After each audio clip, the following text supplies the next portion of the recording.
Yeah, this is how she made the whole record. This is how she does. She wears sunglasses all the time.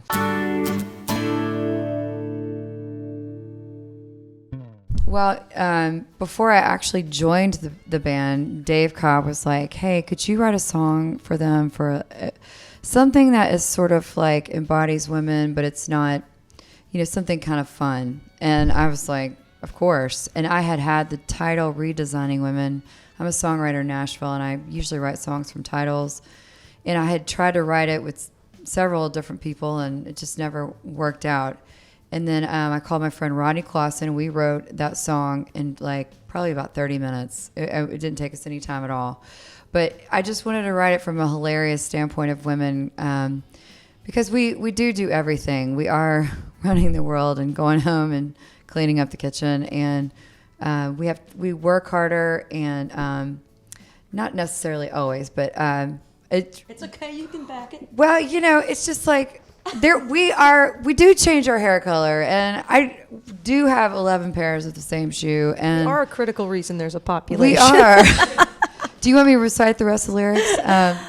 No, I just wanted it to be kind of funny and not so preachy, maybe, but be like, look, I don't know how I do it, but somehow I do it. If she ever leaves me, my husband, Jason Isbell, and I and Chris Tompkins got together and wrote that song. But before we did that, there was a day on our anniversary, February 23rd, 2019, where he was on the elliptical and, thinking about something that had happened, and said, well, if she ever leaves me, it's not going to be for you.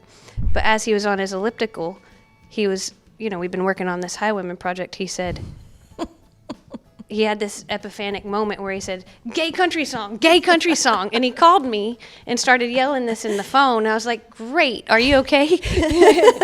He said that when he pitched the song to me, he felt like he was bringing his civil rights film to Spike Lee.